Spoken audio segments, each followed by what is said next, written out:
Bonjour à tous et bienvenue sur la chaîne Abokinade. Après plus de 5 ou 6 ans sur Booktube, je participe enfin à mon premier challenge de lecture et c'est le Flowers Book Challenge créé par Camille de la chaîne Madame Errance. C'est un challenge assez simple puisqu'il y a plusieurs thèmes qui portent des noms de fleurs où on doit respecter soit la couleur, soit l'indication qui nous est donnée juste après la couleur. J'espère entre guillemets que la chance du débutant sera avec moi parce que du coup c'est mon premier challenge, j'aimerais bien réussir à le faire correctement. C'est un challenge littéraire qui commence le 1er mai et qui se finit le 1er juillet, juste au moment où mon propre challenge démarre. C'est parfait. On commence tout de suite avec le premier livre et donc le premier thème, il s'agit de La fleur du coquelicot, donc un livre rouge et ou un livre doudou feel good. Pour le coup le mien ne rentre pas du tout dans le feel good, mais il est rouge, il s'agit des Loups du millénaire de Sapir à England aux éditions Hugo Roman dans leur collection Romantasy. Ici nous avons Sienna qui est une jeune loup-garou et qui a une vie comme beaucoup de protagonistes féminins au départ assez classique, assez simple, assez heureuse aussi, sauf qu'il y a eu un événement dans sa vie qui la rend très triste et qui la rend surtout très peureuse voire réticente vis-à-vis de la jante masculine. Je vous laisse deviner ce que la pauvre a dû subir. Il y a la cérémonie des frénésies qui approche, c'est une cérémonie annuelle où les loups-garous vont pouvoir se mettre en couple et donc choisir leur partenaire pour la vie. Sienna est bien décidée à trouver l'homme de sa vie, à trouver le loup-garou de sa vie et elle a des critères de sélection bien précises qui ne semblent pas vraiment coller à un certain personnage qui est le mâle alpha et qui cherche à redorer sa côte et à réaffirmer plutôt son autorité de mâle alpha dans sa meute. Il s'agit du personnage d'Eden et qui du coup vraiment apparemment rentre dans les clichés du personnage masculin, surtout du loup-garou en question. Je ne sais pas du tout ce qu'il va donner, je ne sais pas ce que vous en avez pensé. J'avais discuté avec l'une des éditrices d'Hugo qui m'avait raconté un petit peu les anecdotes de l'autrice avec les idées qui lui étaient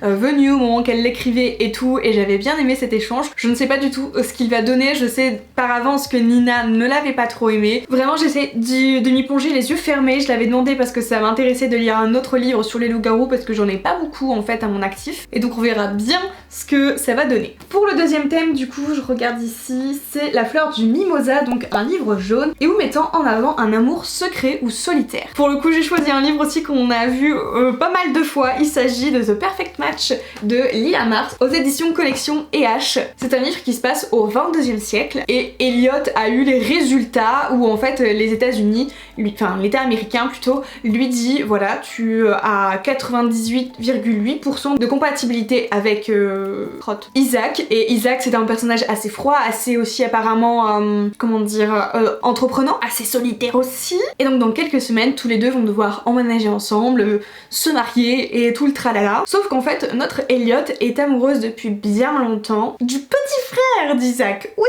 Et même si l'État américain lui a dit voilà c'est telle personne ton âme sœur et scientifiquement c'est prouvé que c'est cette personne et pas une autre, peut-être que son cœur va la faire changer de choix, sauf que qui défie les lois? Peut-être elle. Du coup, j'ai hâte de voir ce qu'il va donner parce que j'ai plusieurs de mes amis qui l'ont lu, notamment Louise, et qui l'avaient bien aimé. J'ai trop hâte, vraiment je suis impatiente de le lire parce que je me dis que si plusieurs de mes amies ont adoré alors que je sais qu'elles ont, qu'elles sont plus rigoureuses et qu'elles en attendent plus des livres que moi je suis assez bon public, je me dis que je ne peux que l'adorer, vraiment je pars très confiante. Et pour le troisième thème, c'est un livre violet pour la Jacinthe qui doit mettre en avant la royauté ou la richesse, et là j'ai décidé de respecter que la couleur puisqu'il s'agit tout simplement du tome 2 de The Perfect Match, donc pour le coup The Perfect Love. Voilà, je me suis dit que c'était plutôt malin de mettre les deux premiers tomes, comme ça s'est fait s'est plié et j'aurais pas l'excuse de ah mais je me souviens plus. Elle est juste infernale cette excuse. Le quatrième thème c'est Hortensia, un livre vert et où qui parle d'espoir ou d'honnêteté, et là j'attends de le sortir depuis tellement longtemps, si vous saviez. J'ai l'impression que je vous engueule un peu en disant ça, mais il s'agit de Absolu de Margot Dessen, donc le premier tome, Les Mobilisés. J'en entends que du bien, je ne vois que des chroniques positives ou alors vraiment des coups de cœur sur ce livre là. J'ai trop hâte de pouvoir le lire, surtout que je crois que j'ai vu que l'autrice, c'était compliqué, était déjà sur l'écriture du tome 2 ou peut-être a déjà fini, donc je sais que ça va sortir dans la foulée et ça remet un peu au goût du jour nos bonnes dystopies telles Le Labyrinthe ou Hunger Games. Et dans cette histoire nous avons Prime et Johanna qui sont deux amies d'enfance qui avaient un destin ou un chemin de vie assez bien, assez tracé, assez je ne sais plus quoi. En tout cas au sein de la nation d'Érith qui est construite sur les ruines, les quelques ruines de la Pologne. Mais leur vie bascule le jour où elles elles sont appelées à être envoyées dans la zone où vit la chose. La chose est une créature en réalité créée par l'homme et personne n'arrive à tuer cette chose qui est donc comme parquée. Il y a plus de 10 générations qui sont passées, 10 générations qui ont essayé de tuer cette chose et c'est 19 et non 10. Et donc leur destin est quelque peu modifié, c'est soit elles survivent et tuent cette chose, soit elles périssent comme beaucoup de ces personnes qui ont été appelées parmi ces 19 générations justement. Pour Prime et Johanna, c'est vraiment un très grand honneur de pouvoir être appelée, mais il y a un autre personnage qui est pas du même avis, c'est Edward. Lui c'est un personnage qui a certaines facultés en linguistique et du coup il n'y a pas trop d'utilité normalement face à la chose. Tous les trois vont arriver là-bas, vont passer ce mur là et ils vont se rendre compte que en fait passer ce mur c'est un lieu de non-droit et peut-être qu'en réalité là-bas on va se rendre compte de qui est réellement le monstre. J'ai trop hâte. Ça me fait un peu penser à l'Attaque des Titans, un peu slash labyrinthe. J'ai trop hâte de pouvoir le lire et de me faire retourner le cerveau. Vraiment j'ai très bon espoir pour ce livre et ça fait tellement longtemps que je me dis qu'il faut que je me pose et que je le lise et là je sens que le moment est venu. Ensuite le 5e thème c'est pour la fleur Bignone, donc un livre orange et où mettant en avant la force et le courage. Et je triche encore un petit peu, mais enfin pas tellement parce que c'est un livre qu'on a démarré au 1er mai mais que du coup j'ai déjà démarré quand je fais cette vidéo. Il s'agit du coup de nos rêves de Emma Green aux éditions Addictive. C'est mon 2e Emma Green et comment vous dire que j'ai très faim en lisant ce bouquin. Nous avons une coloc de filles à Bastille, donc dans Paris. Deux jeunes filles s'appellent Olympe et Salomé, elles vivent de petits boulots, de petits contrats, et un jour le frère de Salomé, donc Simon, va revenir d'un périple dans je ne sais plus quel pays étranger. Il va vouloir mettre en place son projet, c'est d'ouvrir un restaurant en famille. Salomé va essayer de convaincre son frère, puisqu'elle veut que Olympe soit embauchée, et en contrepartie, lui peut squatter le canapé. Dans ce joyeux trio, un petit peu, il y a beaucoup de disputes, c'est un peu un ping-pong infernal. Olympe ne semble pas trop apprécier son nouveau coloc, alias son futur boss, qui hante ses pensées. Non, en vrai, ça fait tellement du bien de lire un petit livre good vibes, un truc feel good. Parmi toutes les lectures là que j'ai choisies, je pense que ça peut complètement me faire du bien, surtout que j'ai enchaîné pas mal de livres de fantasy ces derniers temps, donc c'est parti. Nous poursuivons du coup avec la 6e fleur qui est le bleuet, livre bleu et où sur la solidarité ou les liens forts d'une amitié ou d'une famille. Je ne sais pas vraiment si les liens sont si forts que ça niveau familial,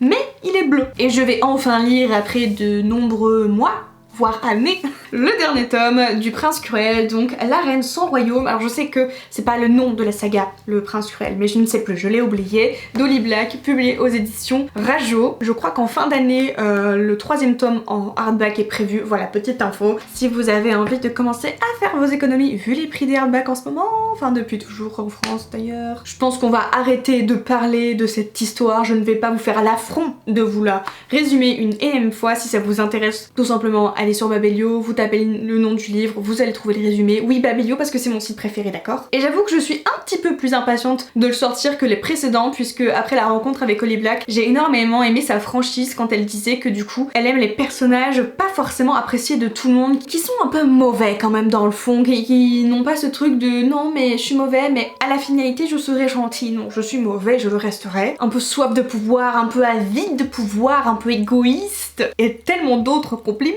n'est-ce pas? J'ai hâte de savoir jusqu'à où la cruauté des Fae va nous mener. La 7e et dernière fleur, c'est Le poids de la senteur, donc un livre rose et ou qui est sombre, qui peut mettre en avant la duplicité ou la fourberie. Je suis pas sûre de moi pour la fourberie, mais le livre est rose, c'est toujours ça. Un Collinover! Ça fait tellement longtemps que je vous mets des Collinover dans mes piles à lire. Est-ce que je continue à les lire? Oui, mais beaucoup trop doucement. Donc, à première vue de Collinover, publié aux éditions Hugo Roman, comme d'habitude. Ici, nous avons Mérite Rose, qui est décrite dans le résumé comme une personne un petit peu bizarre. Je ne sais pas à quel point elle est bizarre, parce que j'aime pas trop quand on dit que les personnages sont bizarres. Et c'est pas Mérite Rose, mais Mérite Vos. Je m'exaspère à écorcher les noms, c'est un truc de fou. Elle va faire la connaissance d'un jeune homme dans une brocante qui s'appelle Sagan, puisqu'en fait elle collectionne les trophées, donc pas forcément ceux qu'elle remporte puisqu'elle va les chercher en brocante. Elle va vite craquer sur lui, mais l'alchimie n'a pas l'air d'opérer. En parallèle de ça, la famille, enfin le schéma familial de Mérite n'est pas très simple. Son père et sa mère sont plus ensemble, sont officiellement plus ensemble, mais vivent quand même sous le même toit, donc j'imagine qu'il y a pas mal de disputes. Et elle se sent pas très proche enfin plus très proche de ses frères et sœurs, plus comme avant du moins. Et apparemment il y a autre chose qui va se passer qui est bien plus pire que la séparation de ses parents. J'en sais pas plus sur le résumé, j'en sais pas plus sur s'il a été bon ou pas, je sais qu'on m'a déjà dit dans les commentaires mais j'ai déjà oublié. Une mémoire excellente. Mais j'espère que du coup, cette fois-ci, j'arriverai à le sortir de ma pile à lire et le lire vraiment. C'est comme je crois que je vous ai déjà présenté Cœur et âme, Layla et Too Late que j'avais dit oui je vais les lire, toujours pas. Et ensuite il y a un thème bonus, donc une fleur bonus, c'est un livre, c'est pour la tulipe noire, donc un livre noir et ou sur une grande histoire d'amour. Je ne sais pas si j'aurai le temps de le sortir pour cette période, mais j'ai envie de lire Le Royaume des damnés de Kerry Maniscalco aux éditions de Saxus. C'est l'histoire de deux sœurs jumelles et il va y avoir un meurtre de l'une d'entre elles. Donc il s'agit de Emilia et de Victoria. Toutes les deux sont des sœurs sorcières et la particularité en fait c'est qu'elles vivent parmi les humains. Après le taf, Emilia va se rendre compte que sa sœur Victoria ne s'est pas rendue à ce taf et elle va retrouver le corps de sa sœur inanimé. Forcément elle va décider de retrouver le meurtrier de sa sœur, de la venger, et elle va rencontrer Colère, l'un des princes de l'enfer. Elle a été mise en garde moult et moult fois, parce que dans les contes de son enfance vraiment il y a un gros panneau rouge, mais Colère prétend être du côté d'Emilia, puisqu'il serait chargé d'aller retrouver les meurtriers, d'enquêter sur les meurtres des sorcières. Mais apparemment quand il s'agit des damnés, les apparences sont souvent trompeuses. J'arrête pas de le voir passer, j'étais trop contente de le recevoir, de pouvoir me l'acheter, et le dernier mois j'ai pas pu me le lire, mais là j'espère vraiment que je vais pouvoir le sortir, mais je le mets quand même en livre bonus parce que c'est vrai qu'il y a d'autres livres là qui vont peut-être passer en priorité, comme des fins de séries, d'autres livres pour des futurs collabs, etc. J'espère quand même avoir le temps de pouvoir découvrir cette pépite. En tout cas c'est tout pour cette vidéo, j'espère que ça vous aura plu. N'hésitez pas à aller voir du coup la vidéo de Camille qui présente son challenge Flowers Book, et sur ce moi je crois qu'il est temps d'aller lire et de continuer de faire du montage. Je vous retrouve dans une prochaine vidéo et d'ici là je vous souhaite de bonne lecture. Bye!